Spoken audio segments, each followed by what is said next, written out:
Hello everyone, मेरा नाम पूजा मालवीय है और मैं आपका स्वागत ऑनलाइन पढ़ाई पर करती हूँ। आज का वीडियो हमारा है #डे 6, जिसमें हम पढ़ने वाले हैं आज सॉइल और प्लस उसके साथ में करेंगे प्रीवियस ईयर क्वेश्चंस। तो इस सेशंस को लास्ट तक ना देखना भूलें।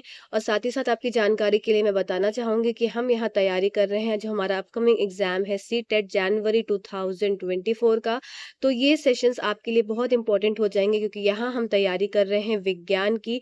और विज्ञान का जो कंटेंट है वो NCERT का है। और साथ ही साथ प्रीवियस ईयर क्वेश्चंस तो आपके सीटेट के ही आपको मिलेंगे यहाँ पे। उसके साथ ही मैं आपको बताना चाहूँगी कि मैंने अपने चैनल पे कुछ वीडियोस ऐसे पोस्ट करे हैं जो कि आपके लिए बहुत हेल्पफुल होने वाले हैं, जैसे कि NCERT की समरी मैंने आपके लिए डाली है। और ये समरी है क्लास 6 स्टैंडर्ड और क्लास 7 स्टैंडर्ड, ये दो बुक्स हमारी पूरी पूरी कंप्लीट हो गई हैं। क्लास 6 जो है वो 40 मिनट में मैंने कंप्लीट करी है, क्लास 7 जो है 2 आवर्स लगा है लगभग कंप्लीट करने में। पर इस 40 मिनट और उस 2 घंटे में इतना आप समय लगाकर अगर उस वीडियो को देखेंगे तो आपको नॉलेज में बहुत ही ज़्यादा, आपके जो एक्सपीरियंस है, आपने अभी तक जो पढ़ाई का गेन किया, उसमें कहीं न कहीं एनहांसमेंट होगा ही होगा। तो आप इन वीडियोज़ को ज़रूर देखना ना भूलें। और साथ ही साथ चैनल की प्लेलिस्ट को स्क्रॉल करें, जो कि सीटेट जनवरी 2024 के नाम से प्लेलिस्ट मैंने बनाई है। उस चैनल की प्लेलिस्ट पे आप जाएँगे और उसमें वीडियोज़ देखेंगे, तो day wise day 1, day 2, day 3 ऐसे करके वीडियोज़ डले हुए हैं, तो उसको भी आप ज़रूर जाकर देखिएगा। मैंने मोस्ट इम्पोर्टेंट टॉपिक्स पहले ही खत्म करने की कोशिश करी है, जैसे कि इलेक्ट्रिसिटी हो गया, इससे क्वेश्चंस आता ही आता है। फिर लाइट हो गया, इससे क्वेश्चंस आते ही आते हैं। इसी तरह के कंपोनेंट्स ऑफ फूड हो गया। तो ये सब ऐसे चैप्टर्स हो जाते हैं जिससे कि क्वेश्चन सीटेट हर बार पूछता ही पूछता है। तो ऐसे करके मैंने काफ़ी अपने चैनल पे डाला हुआ है वीडियोज़, तो आप उस प्लेलिस्ट को जाकर ज़रूर चेक करिएगा। साथ ही साथ सीटेट की साइंस की पेडागॉजी का भी एक वीडियो आपके लिए चैनल पे अपलोडेड है, तो आप उसको भी जाकर ज़रूर देखिएगा, वो भी आपके बहुत ही काम का रहेगा। तो चलिए आज का वीडियो हम स्टार्ट करते हैं। और वीडियो स्टार्ट करने से पहले अगर आप चैनल पे नए हैं तो सब्सक्राइब कर दीजिएगा, लाइक करिएगा। लाइक करने से बहुत मोटिवेशन मिलता है, प्लीज़ लाइक करिएगा, सब्सक्राइब करिएगा। साथ ही साथ टेलीग्राम चैनल भी है ऑनलाइन पढ़ाई के नाम से, जो डिस्क्रिप्शन में लिंक दिया हुआ है, साथ ही साथ कमेंट में भी पिन कर दूँगी, तो आप वहाँ पर जाके चेक कर सकते हैं और टेलीग्राम चैनल से भी जुड़ सकते हैं। तो चलिए आज का वीडियो स्टार्ट करते हैं। लेयर्स ऑफ सॉइल, मिट्टी की परतें थोड़ा जल्दी-जल्दी करेंगे, जिससे कि आपका समय कम वेस्ट हो और आपकी चीज़ें ज़्यादा अच्छे से तैयार हो जाएँ। तो लेयर्स ऑफ सॉइल में आपको सबसे पहले बात करती हूँ मैं अगर, कि सॉइल कैसे बनी है। तो सॉइल का फॉर्मेशन अगर पूछा जाए तो सॉइल का फॉर्मेशन हो जाता है क्या, weathering of rocks. Weathering of rocks मतलब क्या हो जाएगा, अपक्षय होना किसका, चट्टानों का। ठीक है, तो वेदरिंग ऑफ रॉक्स, अब वेदरिंग ऑफ रॉक्स के लिए कुछ कंडीशंस की ज़रूरत होती है। तो ये कंडीशंस क्या-क्या हो सकती हैं, ये कंडीशन हो जाएँगी क्लाइमेटिक कंडीशंस। तो क्लाइमेटिक कंडीशंस में जैसे कि आप खुद सोचिए, क्लाइमेटिक कंडीशंस कैसे हो सकती है, हवा। तो हवा के दबाव से, हवा के प्रेशर से, हवा की तेज़ी से क्या होगा, जो चट्टानें होंगी वो टूट जाएँगी। और उन टूटने से क्या हो जाएगा, कण निकलेंगे और इन कणों को ही क्या बोलेंगे, सॉइल बोला जाएगा। ठीक है, फिर बात आती है इसके अलावा और क्या चीज़ हो सकती है, तो वाटर हो सकता है, जिसको हम रेनफॉल के नाम से जानते हैं, कि रेनफॉल अगर हुई तो भी चट्टानें टूटती है। ठीक है, फिर ये सब चीज़ें क्या हो गई, इन सब और फिर टेम्परेचर हो गया। टेम्परेचर की वजह से भी क्या है, चट्टानें जो है टूट जाती हैं। तो ये 3 फैक्टर्स होंगे जिसकी वजह से क्या होगा, चट्टानों का टूटना होगा और उससे क्या होगा, कण बनेंगे और ये कण ही क्या है, सॉइल है। ठीक है, तो ये समझ में आ गया कि वेदरिंग ऑफ रॉक, सॉइल का फॉर्मेशन है वो कैसे हुआ। अब नेक्स्ट बात आती है कि लेयर्स ऑफ सॉइल। तो सॉइल में कौन-कौन सी लेयर्स पाई जाती हैं, ये बहुत ही इंपॉर्टेंट है आपके लिए। तो सबसे पहली बात आती है ह्यूमस। तो ह्यूमस में क्या होता है, ये सड़े गले जैव पदार्थ होते हैं। ये सड़े गले जैव पदार्थ आपको सबसे पहले जो आप मिट्टी में जो सबसे ऊपर वाली जो चीज़ होती है, ये सड़े गले जैव पदार्थ, मतलब कि कोई भी डेड बॉडी। अब ये डेड बॉडी ऐसा ही नहीं है कि सिर्फ इंसान की होगी, तो ये डेड बॉडी एक इंसेक्ट की भी हो सकती है, ये डेड बॉडी एक एनिमल की भी हो सकती है, ये डेड बॉडी एक क्या, एक ह्यूमन की भी हो सकती है। और साथ ही साथ अगर मैं बोलूँ तो प्लांट्स के भी जो रिमेन्स हैं, प्लांट पे टूट की जो पत्तियाँ गिरी, तो वो भी क्या है, एक तरह से डेड रिमेन ही है। तो ये सारे डेड रिमेन्स मतलब सड़े गले जैव पदार्थ की जो लेयर होती है, जो कहाँ सबसे पहली लेयर होती है, डेड बॉडी होती है, डेड बॉडी ऑफ रिमेन्स होते हैं। ये क्या बनाते हैं, ये ह्यूमस बनाते हैं। और ये क्या होती है, हाईली फर्टाइल होती है, बहुत ही उपजाऊ मिट्टी होती है ऊपर की, इसीलिए इसको ह्यूमस बोला जाता है। ठीक है, चलिए अगली बात आ जाती है क्ले की। तो क्ले क्या हो जाता है, चिकनी मिट्टी होती है, और ये चिकनी मिट्टी कैसी होगी, इसमें जो पोर्स होंगे ये क्या होंगे, बहुत ही स्मॉल साइज के पोर्स होंगे, या मैं बोलूँ कि पार्टिकल साइज इनका क्या होगा, बहुत ही छोटा होगा। तो ये क्या हो गई, चिकनी मिट्टी हो गई। इसका मतलब पोर साइज बहुत कम है, पार्टिकल साइज बहुत छोटा है, तो इसका मतलब इसमें एरिएशन क्या है, बहुत कम है। एरिएशन बहुत कम है, मतलब कि हवा जो है वो बहुत आसानी से पास नहीं हो पाई, क्योंकि मिट्टी के जो कण हैं वो बहुत कॉम्पैक्ट होंगे, पास पास होंगे। ठीक है। उसके बाद पाई जाती है सैंड। सैंड क्या है, बालू। अब ये बालू आप खुद सोच सकते हैं, अगर आप बालू हाथ में लेते हैं तो बालू कैसी है, दरदरी दिखती है। तो दरदरी मतलब कि इसके जो पार्टिकल के साइज हैं वो कैसे होते हैं, पार्टिकल के साइज इसके बिग होते हैं। बस आप सुनते जाइएगा और आपको सब याद हो जाएगा। ठीक है। इसके पार्टिकल के साइज दूर दूर हैं। अगर पार्टिकल के साइज दूर दूर हैं तो इसका मतलब इसमें एरिएशन क्या होगा, ज्यादा होगा। अगर मैं पानी ऊपर यहाँ पे अगर मैं यहाँ पे पानी डाल रही हूँ यहाँ से, तो ये फट से नीचे आ जाएगा। पर क्लेई सॉइल में पानी क्या होगा, ऊपर ही थोड़ा अटका रहेगा। यहाँ पे पानी अच्छे से प्रॉपर पानी जो है मिट्टी उसको समेट के रखेगी अपने अंदर। पर सैंडी सॉइल में क्या होगा, पानी नीचे उतर जाएगा, तो इसमें क्या हो जाएगा, साथ ही साथ पार्टिकल्स आपका क्या दिखे, बिग साइज के दिखे, पानी जो है आसानी से नीचे आ जा रहा है। और क्या होगा, तो ये सैंड हो गया। तो मतलब फर्स्ट नेक्स्ट लेयर क्ले थी, फिर सैंड थी, फिर ग्रेवल, मतलब कि big big particles, big rock के ऐसे टुकड़े बड़े बड़े, वो क्या हो जाएगा, तो ग्रेवल। चलिए अब देख लेते हैं हम सॉइल प्रोफाइल को, जिसको क्या बोलते हैं, सॉइल परिच्छेदिका बोलते हैं। तो हम मिट्टी की परिच्छेदिका के बारे में अच्छे से समझते हैं कि जो इसमें मिट्टी की परिच्छेदिका है किससे बनी होती है, ये कुछ लेयर से बनी होती है, जिसमें कि ओ हॉरिजन हो गया, ए हॉरिजन हो गया, बी हॉरिजन हो गया, सी हॉरिजन हो गया, और ये बेड रॉक हो गई। तो आपके एग्जाम में क्या है, ये दो हॉरिजन्स बहुत ज्यादा पूछे जाते हैं, और साथ ही साथ ओ वाला हॉरिजन भी पूछ लिया जाता है। तो ओ हॉरिजन मतलब कि ह्यूमस और ऑर्गेनिक मैटर यहाँ पे प्रेजेंट है। तो ये इसका मतलब किस में रिच है, it is rich in dead organic matter. Dead organic matter या डेड रिमेन्स यहाँ पे प्रेजेंट होता है। साथ ही साथ जो नेक्स्ट सॉइल आती है वो आ जाती है आपकी ए हॉरिजन वाली, जो क्या हो जाती है, आपकी होती है ये, मार्कर चेंज करती हूँ मैं, ये हो जाएगी आपकी टॉप सॉइल। तो ए हॉरिजन क्या है, ये है आपकी टॉप सॉइल। अब इसके कुछ कुछ कैरेक्टरिस्टिक्स हैं जो कि आपके एग्जाम में पूछी जाती हैं। इसको पहली बात तो इसको ए हॉरिजन के नाम से भी जाना जाता है, दूसरा टॉप सॉइल के भी नाम से जाना जाता है। ये क्या होती है, ये पहली बात होती है, ये हाईली फर्टाइल होती है। सब आप लिखते जाएंगे अपनी बुक में, हाईली फर्टाइल होती है। साथ ही साथ क्या होता है इसमें, ये प्रोवाइड न्यूट्रिएंट, ये क्या करती है, it provide nutrients to plants. मतलब ये पौधों को क्या है, बहुत सारे न्यूट्रिएंट्स जो है वो पोषण तत्व जो है वो देती है। कौन सी सॉइल देती है, टॉप सॉइल। ठीक है, याद रखेंगे, हम टॉप सॉइल के बारे में बात कर रहे हैं। अब क्या होती है, टॉप सॉइल जो होती है वो सॉफ्ट होती है, पोरस होती है। साथ ही साथ ये क्या करती है, ये वाटर को बहुत ज्यादा अपने अंदर रखती है, मतलब इट रिटेन वाटर, अपने अंदर बहुत ज्यादा वाटर को रखती है। मतलब सबसे ज्यादा रिटेन कौन करती है, ए सॉइल जो है, टॉप सॉइल जो है वो अपने अंदर पानी को रखती है। साथ ही साथ इसमें क्या प्रेजेंट होते हैं, कुछ खनिज भी प्रेजेंट होते हैं, तो कुछ मिनरल्स भी प्रेजेंट होते हैं, और प्लस इसमें ह्यूमस भी प्रेजेंट है। ठीक है, तो आपकी ये कैरेक्टरिस्टिक्स हो गई किसकी, ए सॉइल, जिसको टॉप सॉइल के नाम से जाना जाता है। नेक्स्ट बात आती है आपकी बी हॉरिजन की।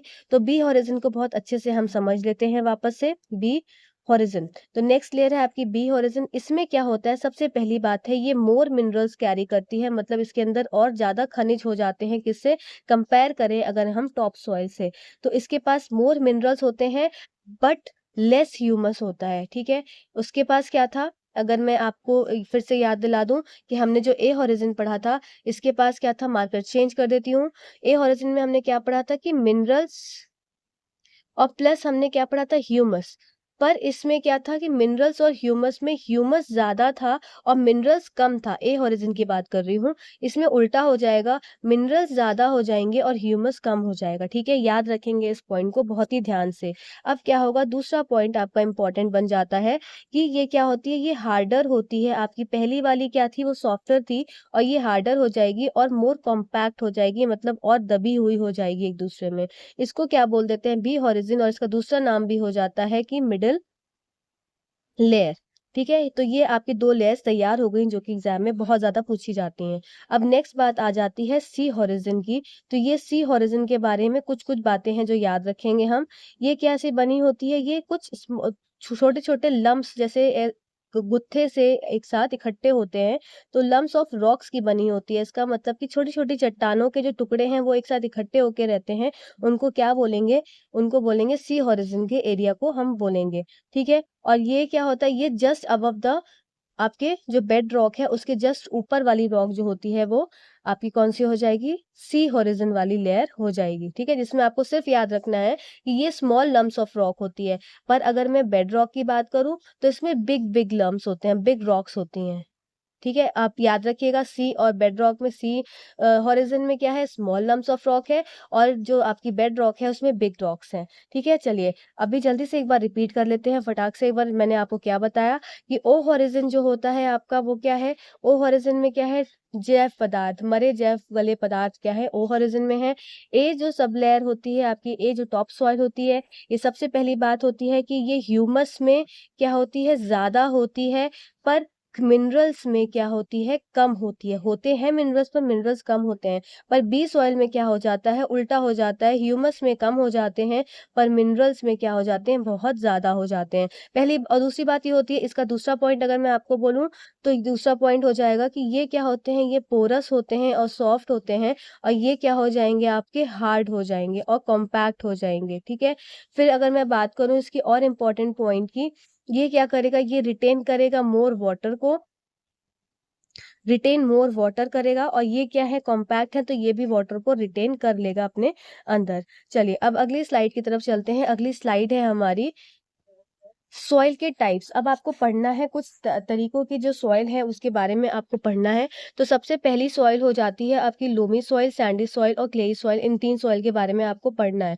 अब आप ये ध्यान रखिए कि सबसे पहली बात है कि सॉइल का क्लासिफिकेशन किस हिसाब से किया गया है। तो सॉइल का क्लासिफिकेशन किया गया है on the basis of percolation. सबसे पहले क्लासिफिकेशन किया है on the basis of particle size. कितना बड़ा पार्टिकल है, कुछ पार्टिकल बहुत छोटे छोटे हैं, कुछ पार्टिकल बड़े बड़े हैं, कुछ और बड़े बड़े हैं। तो उस हिसाब से सॉइल का क्लासिफिकेशन जो है वो किया गया है। और दूसरा किया गया है on the basis of percolation. On the basis of percolation मतलब कितना पानी जो है वो नीचे तक उतर के आ पा रहा है। ठीक है, पानी हमने ये करी, मेरे पास ये पॉट है और इसमें यहाँ पे पानी डाला, तो ये पानी किस स्पीड से नीचे आ रहा है उसकी बात हो रही है, पर्कुलेशन, रेट ऑफ पर्कुलेशन। ठीक है, तो चलिए सबसे पहली सॉइल हम पढ़ लेते हैं, सैंडी सॉइल। चलिए अब फटाफट से नोट करते जाइएगा। सैंडी सॉइल मतलब बालू मिट्टी। अब बालू मिट्टी के बारे में आप देखेंगे तो इसका क्या होता है, पार्टिकल का साइज कैसा हो जाएगा, इसका पार्टिकल साइज हो जाएगा बिग। ठीक है, दूसरी बात हो जाएगी, अब इसके जो पार्टिकल्स हैं वो क्या होंगे, पास पास नहीं होंगे। ठीक है, उसके साथ साथ क्या हो जाएगा, जब पार्टिकल साइज पास पास नहीं होंगे तो पानी जो है, पानी नीचे जल्दी आ जाएगा। ठीक है, पानी नीचे जल्दी आ जाएगा मतलब आपने पानी ऊपर डाला, मिट्टी में नीचे उतर के आ जाएगा। तो ये क्या होती है, ये नॉट गुड फॉर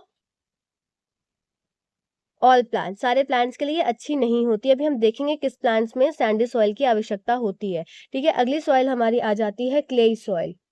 नेक्स्ट है हमारी, next type of a soil is clayey soil. ठीक है, तो क्लेई सॉइल के बारे में क्या हो जाएगा कि इनके पार्टिकल साइज जो हो जाते हैं वो वेरी स्मॉल होते हैं। तो ये कैसी हो जाती है, ये बहुत कॉम्पैक्ट होती है, चिपचिपी होती है, चिपचिपी मिट्टी। पर सैंडी क्या थी, दरदरी मिट्टी थी, वो पॉइंट आप नोट कर लीजिएगा।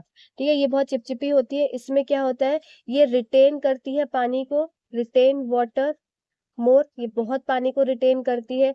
और क्या कर सकती है, इसमें पानी नीचे जल्दी नहीं आता।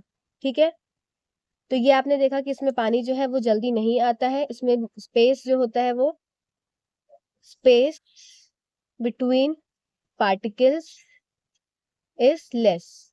इसीलिए इसमें क्या होता है, लेस एरिएशन मतलब हवा का जो इधर से उधर बहना है वो कम हो पाता है इसमें, क्लेई सॉइल में। अगली बात आती है हमारी नेक्स्ट सॉइल, जो आखिरी सॉइल है हमारी, जिसको बोलते हैं क्या, लोमी लोमी सॉइल। ठीक है, अब चलिए लोमी सॉइल मतलब दुमती मिट्टी। अब दुमती मिट्टी की अगर मैं बात करूं तो ये क्या हो जाएगा, दुमती मिट्टी लार्ज पार्टिकल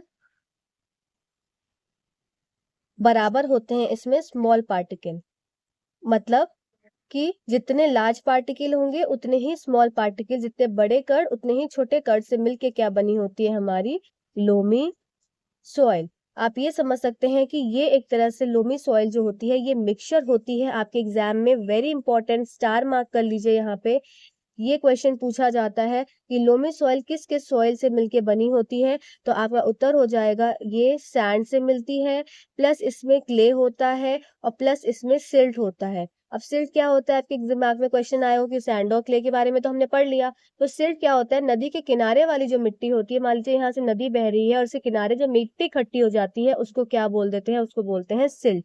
ठीक है, तो आपके एग्जाम में पूछा जाता है कि लोमी सॉइल का क्या क्या मिक्सचर है, तो सैंड, क्ले और सिल्ट से बन के क्या बनती है, लोमी मिट्टी बनती है। ठीक है, और ये एक तरह से मिक्सचर है दोनों मिट्टियों का, तो इसके हिसाब से ये जो हो जाती है हमारी बेस्ट हो जाती है फॉर क्रॉप्स। ये क्रॉप्स के लिए सबसे अच्छी मिट्टी जो है उपजाऊ मिट्टी जो है वो कही जाती है। चलिए अगली स्लाइड की तरफ चलते हैं।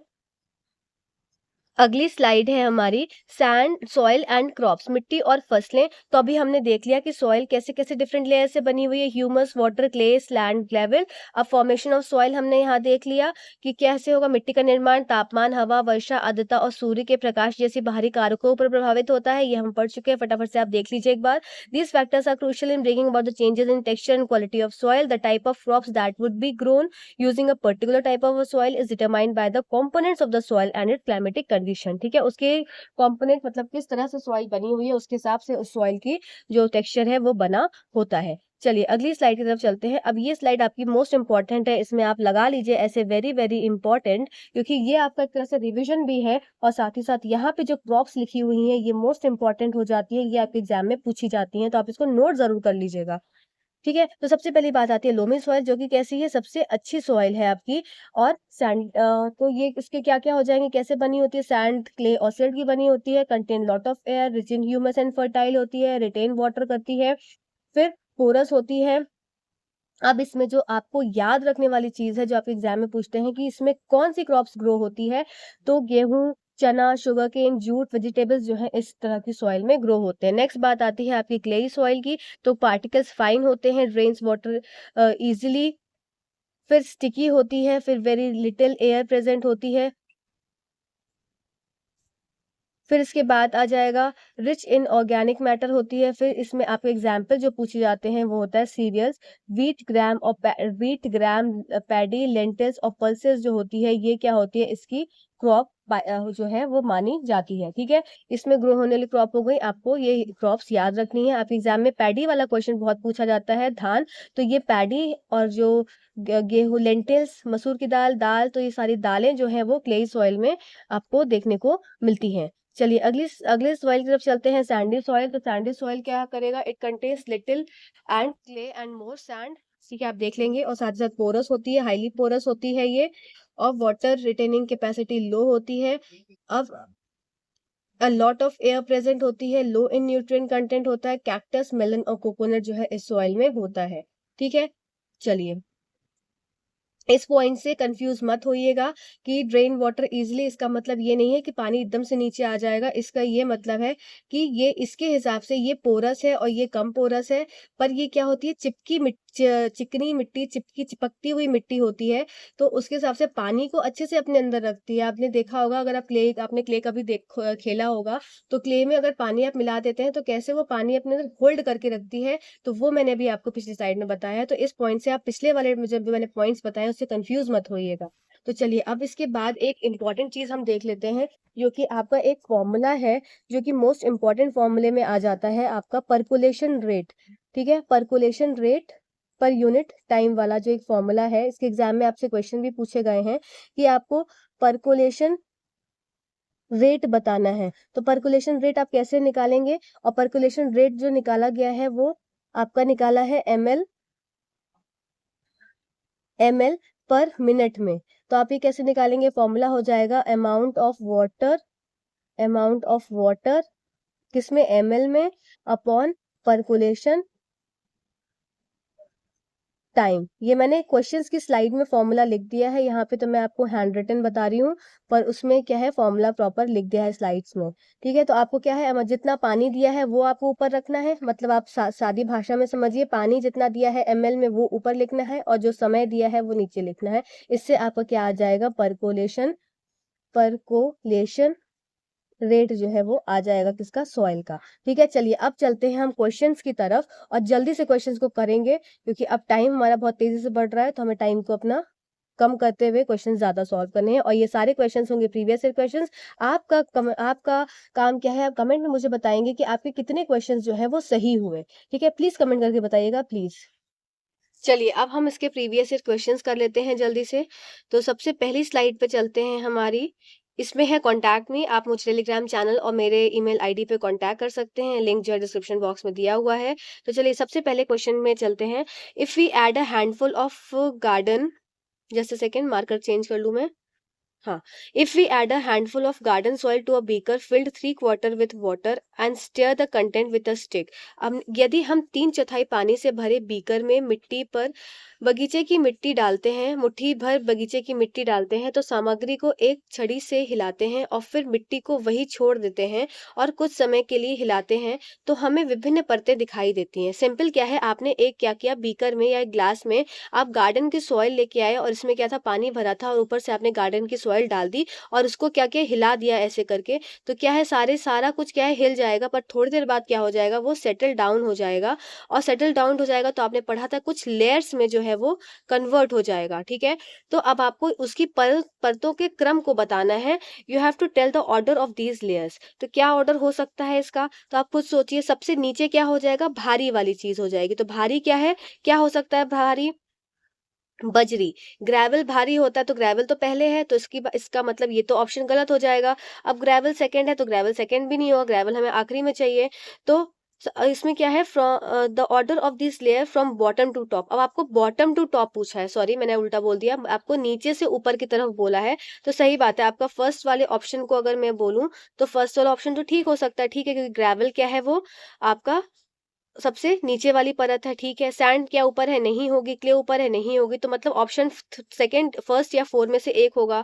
अब देख लेते हैं, ग्रेवल के बाद कौन सी आनी चाहिए आपकी, मतलब सबसे ऊपर अगर मैं बोलूं तो सबसे ऊपर क्या होनी चाहिए, ह्यूमस होनी चाहिए, हमने पढ़ा था। ठीक है, फिर उसके बाद क्या होनी चाहिए, फिर उसके बाद वाटर होना चाहिए, और फिर क्या होना चाहिए, फिर क्ले होना चाहिए, और फिर सैंड होना चाहिए, और फिर ग्रेवल होना चाहिए। तो इसके हिसाब से आपका उत्तर हो जाएगा ऑप्शन नंबर 4। चलिए अगले क्वेश्चन की तरफ चलते हैं। Which of the following represent an ascending order as per the size of particles. अब फिर से वही क्वेश्चन है असेंडिंग ऑर्डर का। क्या है क्वेश्चन ये, कि निम्नलिखित में से कौन कणों के आकार के अनुसार आरोही क्रम में का प्रतिनिधित्व करता है। आपको आरोही क्रम असेंडिंग ऑर्डर में देखना है। तो असेंडिंग ऑर्डर मतलब छोटे से, असेंडिंग ऑर्डर क्या हो जाता है, छोटे से बड़े की तरफ। तो हमें सबसे छोटी चीज, सबसे छोटी मिट्टी कैसी दिखती है, तो क्या होगी सबसे छोटी मिट्टी, क्ले जो होती है, सबसे फाइन पार्टिकल्स होते हैं। ठीक है, फिर आपने देखा था, फिर सैंड के फिर क्या होते हैं, फिर लोमी के होते हैं। ठीक है, फिर सैंड के हो जाते हैं। अब इसमें क्या-क्या ऑप्शंस हैं हम उस हिसाब से देखते हैं। इसमें क्या-क्या दिए हैं, हमें रॉक्स दिए हैं, तो रॉक्स तो बहुत बड़े हो जाएँगे। ठीक है, क्ले हमारी सबसे छोटी हो जाएगी, फिर हमारी सैंड हो जाएगी। ठीक है, फिर हमारे ग्रेवल हो जाएँगे, रॉक, सैंड और रॉक्स के बीच में। तो और फिर हमारी क्ले के बाद क्या आ जाती है, सिल्ट आ जाती है। तो ये हमारा एक तरह से क्रम हो जाता है, clay, silt, sand, gravel, rocks. देख लेते हैं कहाँ पे प्रेजेंट है, तो आपका ये सेकंड वाले ऑप्शन में है। क्ले मिट्टी, गाद, सैंड रेत, ग्रेवल और रॉक्स। ठीक है, चलिए अगले क्वेश्चन की तरफ चलते हैं। Cereal such as wheat and gram are grown in an area. अब ऐसा एरिया है जहाँ पे कौन सा आपका सीरियल, कौन से फसल उगाई जा रही है, किसकी, गेहूं की और चने की ग्रो हो रही है। The soil of this area must be. अब वो सॉइल आपकी एरिया की कैसी होनी चाहिए, तो कैसी हो सकती है सॉइल। अब आपने पढ़ा था क्लेई सॉइल, क्या सैंडी होगी, तो नहीं, सैंडी तो होगी ही नहीं। इसमें भी सैंडी आ गया फर्स्ट वाले में, ये भी गलत हो गया। अब बात आती है क्लेई की, तो क्लेई सिर्फ नहीं हो सकती। तो आपने जो बेटर उत्तर हो जाएगा आपका, कि दोनों तरह की आपको चाहिए होगी, लोमी एंड क्लेई का जो है मिक्सचर आपको चाहिए होगा। ठीक है, चलिए अगली स्लाइड की तरफ चलते हैं। अगली स्लाइड है, identify the correct statement from among the following. आपको निम्नलिखित में से सही कथन का जो है वो चुनाव करना है। रेतीली मिट्टी के महीन कणों का अनुपात चिकनी मिट्टी की तुलना में अपेक्षाकृत अधिक होता है। The proportion of fine particles in sandy soil is relatively higher fine than the clay soil. तो ये तो बिल्कुल ही गलत हो जाएगा, उल्टा ही दिया है। The amount of large and fine particle is about the same in clay soil, ये भी गलत हो जाएगा। अब बात आती है, the proportion of large particles in loamy soil is relatively higher than in the sandy soil. देखते हैं, the proportion of fine particles in clayey soil is relatively higher than the loamy soil. तो सही बात है, clayey soil के क्या है, particles काफी फाइन होते हैं। चिकनी मिट्टी में बारीक कणों का अनुपात दुमटी मिट्टी की तुलना में अपेक्षाकृत अधिक होता है। तो ऑप्शन नंबर 4 आपका करेक्ट उत्तर हो जाएगा। चलिए अगली स्लाइड की तरफ चलते हैं। अगली स्लाइड है, विच of the following statement is true. अब इसमें से कौन सा कथन जो है वो सत्य है।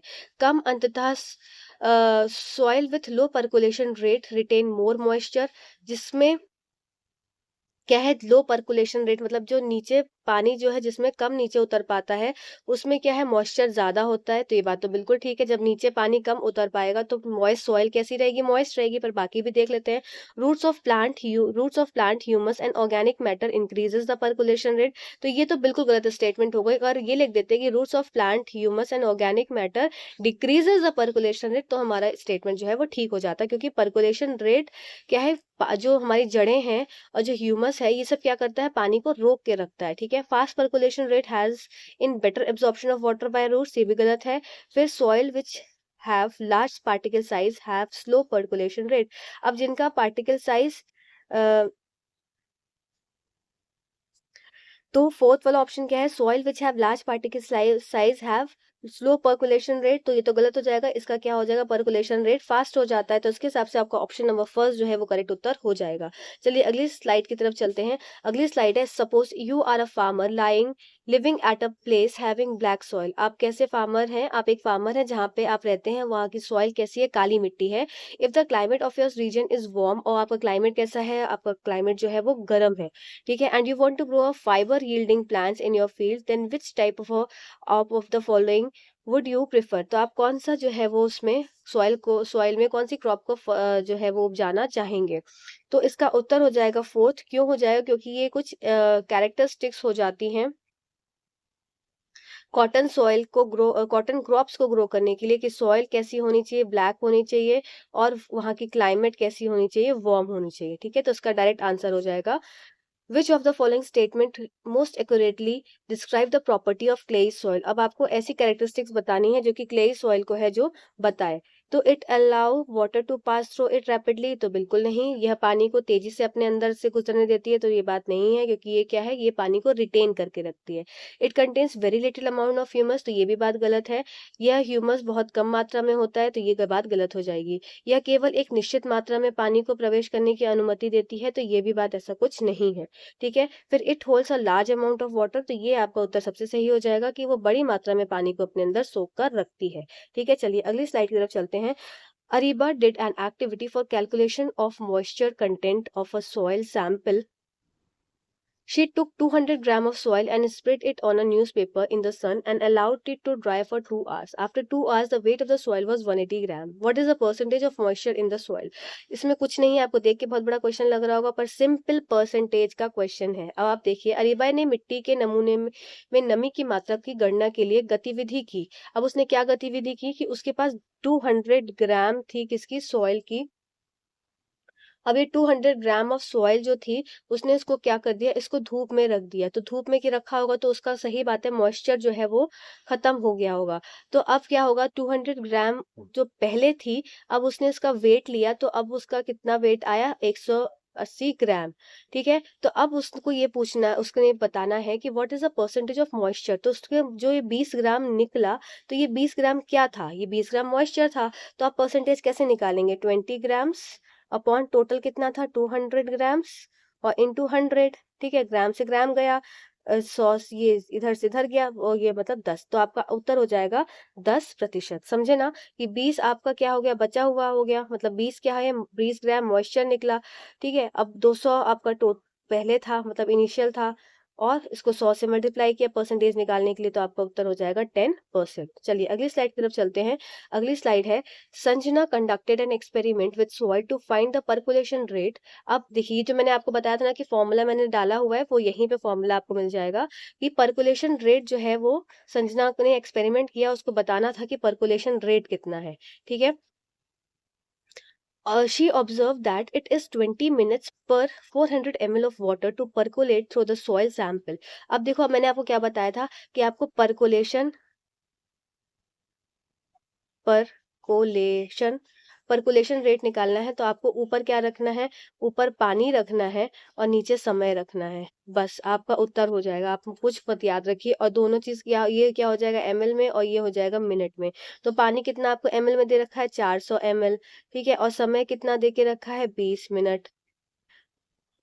220 तो आपका आ जाएगा 20 ml/मिनट। ठीक है, चलिए मैं इसको वो भी देख लीजिए आप, इसका फॉर्मूला ऊपर क्या है, अमाउंट ऑफ वाटर, नीचे क्या परकोलेशन रेट। तो मतलब परकोलेशन रेट पीआर आप कैसे निकालेंगे, पानी, याद करिए फॉर्मूला मेरे साथ, पानी एमएल में, हमेशा एमएल में ही होगा, पर अगर लीटर में दिया होगा तो आपको इसको 1000 से करके क्या हो करना होगा, 1 लीटर इक्वल्स टू 1000 ml होता है ना, तो इस हिसाब से आपको उसको कन्वर्जन भी करना पड़ेगा। और परकोलेशन टाइम मतलब समय, ठीक है, और ये मिनट में। तो ये फॉर्मूला आपके लिए बहुत इंपॉर्टेंट हो जाता है। चलिए लास्ट क्वेश्चन है हमारी स्लाइड का, identify the reason for considering loamy soil as the best top soil to grow plants. अब आपको लोमी सॉइल को बेस्ट जो खिताब मिला है, उसको अवार्ड मिला है किसका, टॉप सॉइल का, मतलब कोई भी टॉप को ग्रो करने का, वो लोमी सॉइल को क्यों मिला है। तो आपको उत्तर देना है, पौधों को उगाने के लिए दोमट मिट्टी को सबसे अच्छी ऊपरी मिट्टी मानने का कारण पहचाने। तो इसमें बड़े बड़े तो क्या क्या हो जाएगा, it has nearly same amount of large, देखो उसमें क्या मैंने बताया था कि लार्ज पार्टिकल्स और स्मॉल पार्टिकल्स क्या है, सेम अमाउंट के होते हैं। तो पहला पॉइंट तो हमारा सही हो गया। It has good water holding capacity, दूसरा भी ठीक हो गया। It has humus in it, तीसरा भी ठीक हो गया। फिर it has heavy edge and has little air, ये गलत हो जाएगा। तो उत्तर आपका 1 2 3 वाला ऑप्शन, ऑप्शन नंबर ए हो जाएगा। तो ऑप्शन नंबर ए आपका करेक्ट उत्तर हो जाएगा। चलिए अगली स्लाइड के ऊपर चलते हैं। अच्छा, एक और क्वेश्चन है, identify the correct statement from the above following. The percolation rate of water in clay soil is higher than that of a loamy soil। तो ये तो नहीं होता है। ठीक है, the percolation rate of water in loamy soil is higher than that of a sandy soil. दोमट मिट्टी में पानी के अध्यता स्राव की दर रेतीली मिट्टी की तुलना में अधिक होती है, गलत बात है। The percolation rate of water in clay soil is same as that of a sandy soil, तो ऐसा भी कुछ नहीं होता है। The percolation rate of water in sandy soil is higher than that of a clay soil, ये आपका उत्तर ठीक हो जाएगा। क्यों, क्योंकि रेती सॉइल जो सैंडी सॉइल होती है, उसके कण जो होते हैं वो बड़े होते हैं क्लेई सॉइल की अपेक्षा। ठीक है, चलिए ये हमारे कुछ क्वेश्चंस थे, और आई होप आपको ये लेसन अच्छा लगा होगा। और नेक्स्ट टॉपिक भी हम ऐसे ही करेंगे, एक इम्पॉर्टेंट टॉपिक लेंगे और साथ ही साथ उसके क्वेश्चंस करेंगे सॉल्व। ये हमारे क्वेश्चंस कैसे हैं, ये प्रीवियस ईयर क्वेश्चंस है, तो आप इन पे जो है भरोसा कर सकते हैं। और आप चैनल पे नए हैं तो सब्सक्राइब कर दीजिएगा। Thank you for watching this video. Thank